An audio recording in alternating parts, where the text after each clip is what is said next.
Hello, everyone. It's Janelle Stewart here, and welcome to Parents Making an Investment. So happy to see you today. Um, and truth be told, have you had one of those moments where you're just not feeling it? And I'm not talking about just not feeling, I'm not talking about the feeling part of the video. Just today, it's like I did my morning ritual, my meditation, my prayer, my walk, my run, my stretch, and all of that, affirmations, all of that. But I still feel like I'm just like trudging on and having to press and push my way through. And life gets like that sometimes. And especially when you're grieving.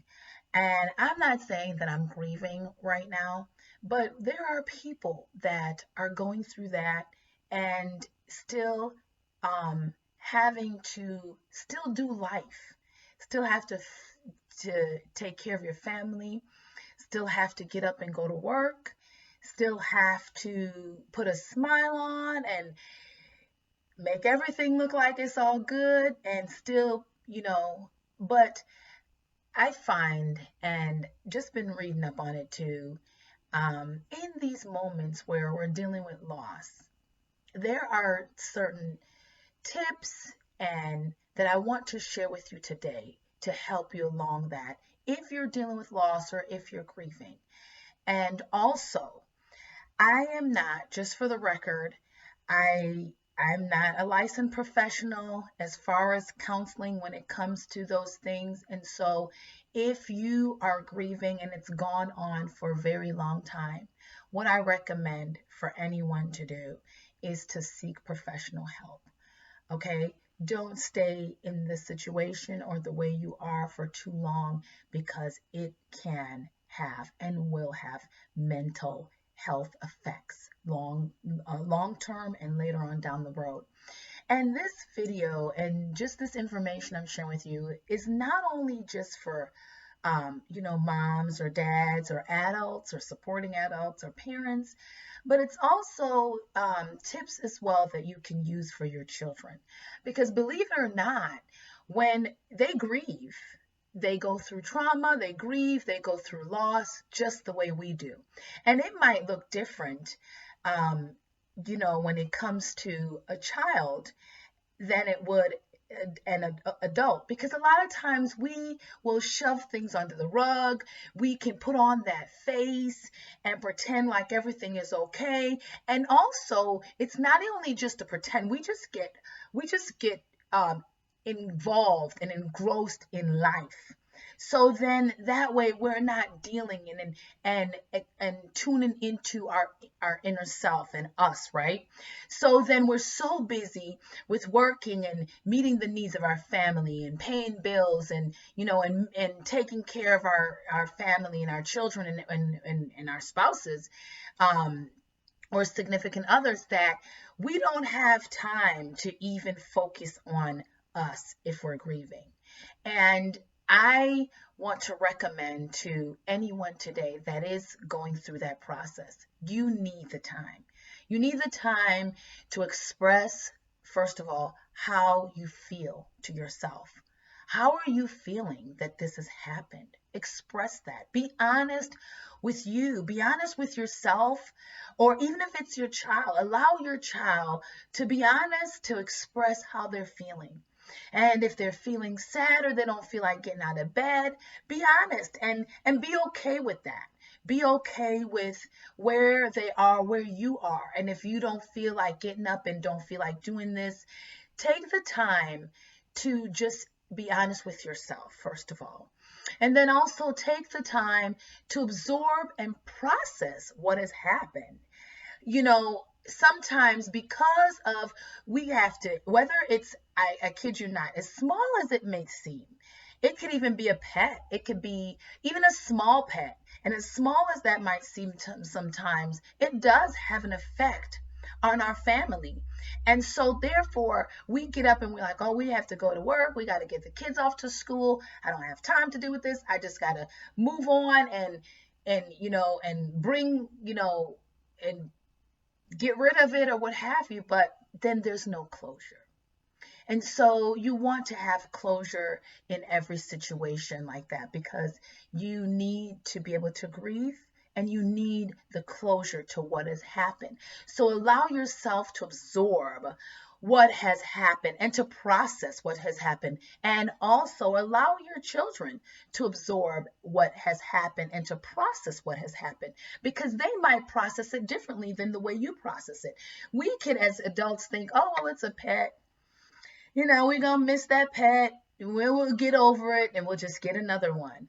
But see, when it comes to children, because they get so attached, and the pet is a part of them, it's a part of the family, and they saw it as a member of the family. And don't get me wrong, parents, I'm not saying that adults don't feel that way too, because yes, we do. And so you want to absorb that feeling that you're feeling and process all of that and express it.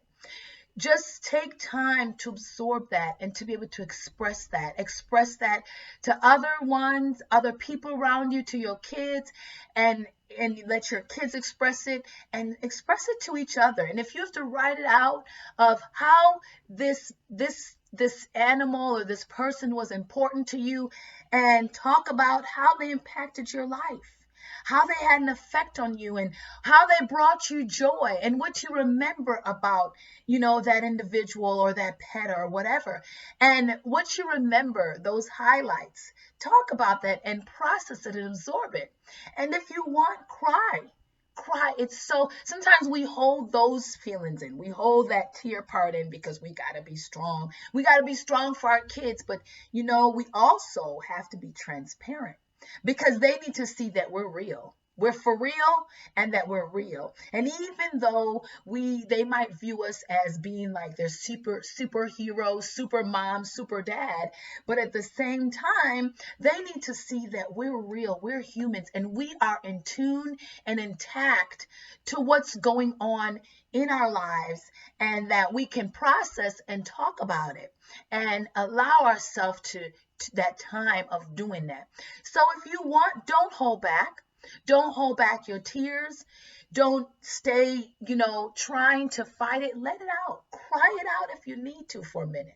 Now, I'm not saying that everyone deals with grief that way, because not everyone, feels that they need to, or they even feel the need or sadness in that way that they need to cry. I'm not saying to make yourself cry, but what I am saying is, if you feel that, go ahead and do that. It's healthy. It's healthy to do that. It's healthy for your kids to do that. And so just acknowledge what they're feeling right then and there. Acknowledge that, are you feeling sad? I know you were so close to this animal. You're so close to that person. And I know it's really sad for you right now. And it's okay to be sad about it. It's okay for us to cry and feel the sadness of that person or that loss. And you want to acknowledge those feelings and affirm it in that way. The next thing also is, don't numb yourselves up. Parents, we do that sometimes. We're really good for doing that with medication to kind of take the pain, take the edge off. We'll get a wine glass and drink some alcohol to keep our mind off of these things. But what that's doing is numbing. We're numbing ourselves from the pain and from reality. And that will have long-term effects over time, because you've never grieved, you've never dealt with the loss. And then what happens is, when it rises to the surface later, it just explodes, and then you feel like you can't handle it, and then you have this massive breakdown, and everyone's like, and yes, and sometimes people are like, what happened? I didn't know she was dealing with that. Well, because, or he was dealing with it, because we never allow ourselves to deal with it and to talk about it. So let us not numb ourselves up with drinking alcohol or taking pain medications, and stuff like that, because over time, it's unhealthy to numb ourselves up. It's unhealthy for us to be disconnected with what's going on. We want to be, and that's not the best way to handle it, is to be disconnected and to lock yourself away from everyone else. And when you find your kids are doing that, because I'm not talking about little kids dealing with grief, there are loss. I could be talking about preschoolers, toddlers, preschoolers, um, school age, preteens, teens, teenagers, young adults, all the way up to adults. And everyone is on a different scale and deal with it differently.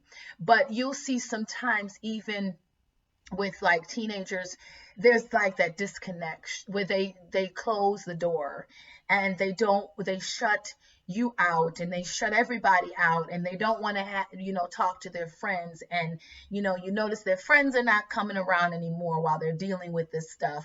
There are signs too like that where they might be getting to that place of depression, and that is the time that you want to seek help.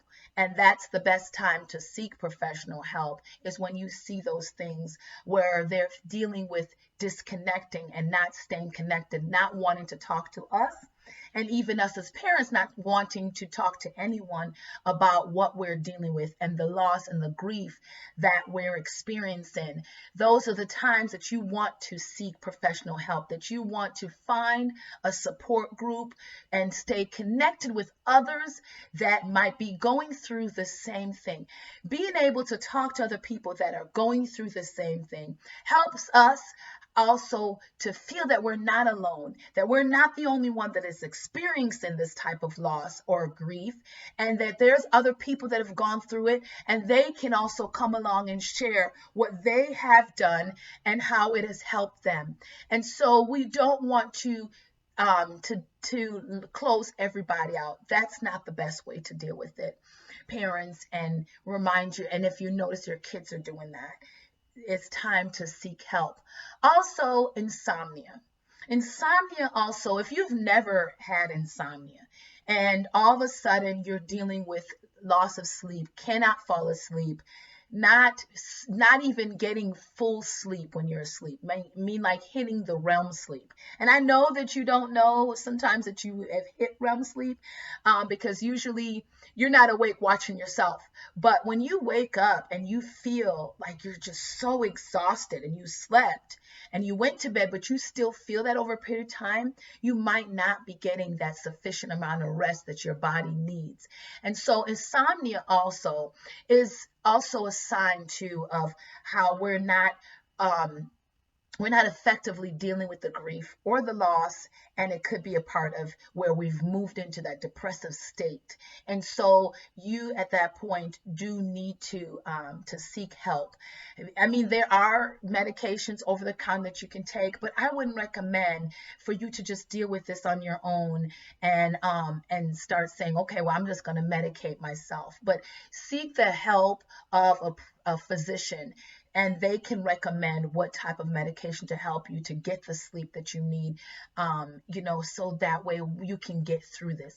One thing too, even for kids, if you've noticed, not just for yourself when you're going through loss, but if you notice that it's gone on for a long time, like it's been for weeks and months, and they don't want to be a part of their activities anymore. They're not interested in things that they used to be interested in, and also like being even sociable and being around their friends. If you see the change in that over weeks of a time, I would seek help as well, or talk about it. And if they don't want to talk about it, I would strongly recommend that you seek help for them and for yourself if you are the one that's in that place. Because once you're in that depressive state, it's hard even before you get to it. It's hard to handle these things on your own. And this is why I'm saying for us not to handle these things on your own, but to find other people. If you are a member of a church, sometimes there's counselors, spiritual counselors that you can go to. Because if you go to a church or you're a member, that plays into your faith, and and your loss and grief, and where your faith in God lies. That plays into that as well. Your belief and everything, all of that plays into it as well. And so even if you're a member of a church, you can seek help that way too. That is helpful as well. And also, don't forget to don't stop talking about the good times. Don't stop talking about the good things of that individual or that pet or that loved one. Don't stop remembering them in that way. Look at pictures and remember those parts once again, that the times that they shared, and those important times in your life that will keep you connected to them. And so it's important. I remember, for me, when my son, um, well, our family pet, I would say, not just, but it was his pet. But I remember even going like 2 weeks, and even after the pet was gone, and it was like I would open the door and I would hear the sound of the pet.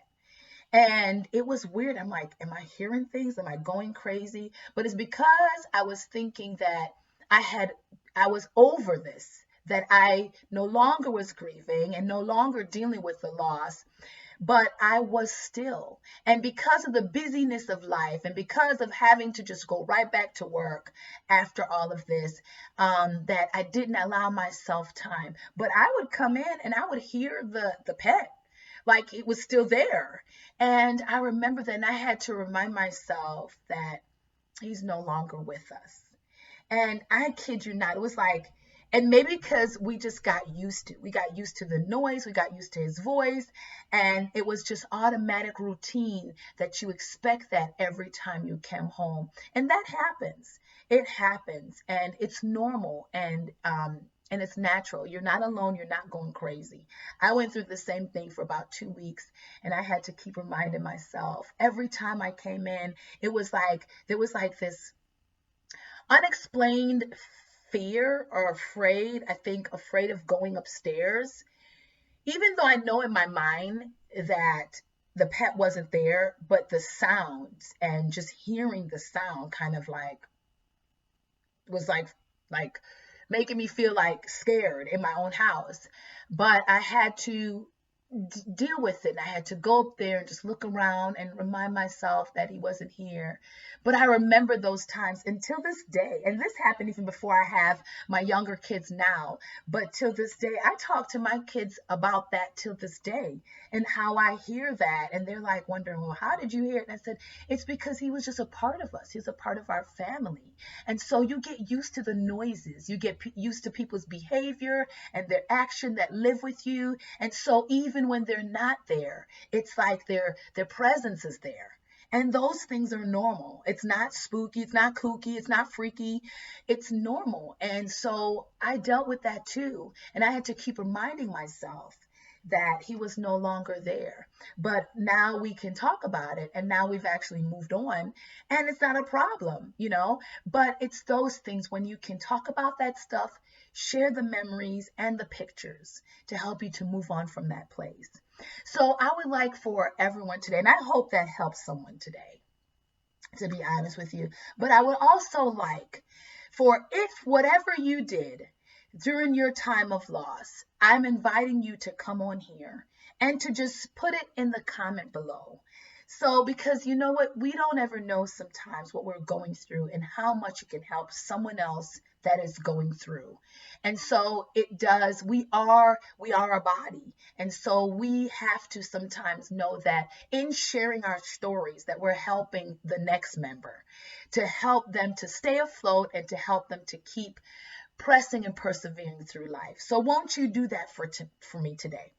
Go ahead and put your comments in the comment section below, and share what you did to help you in your time of grief or your loss. And so therefore someone else, and definitely I will pass on, I will look at those things and right now be able to add it to my list and to be able to help other people as well and pass on that information to someone that is going through that as well. So I'm inviting you to also to do that. And then also what helped you and what helps your children deal with loss or even pet loss or family members or anything like that, grandmas or grandparents, anyone. And let us know so we can help each other. We can invest in a better way with with our children and with us as parents, because we also have to be well. We have to be 100% of us so that way we can invest in them. And so I invite you to do that today and to share that information below. And don't forget to subscribe if you haven't already, and to also share this video. And if you have any questions and you want to reach me directly, you can reach me at Janelle Stewart at parentsmakinganinvestment.com. That's Janelle Stewart at parentsmakinganinvestment.com. And I hope that you have a wonderful day, and I hope this helps you, and I look forward to hearing from you.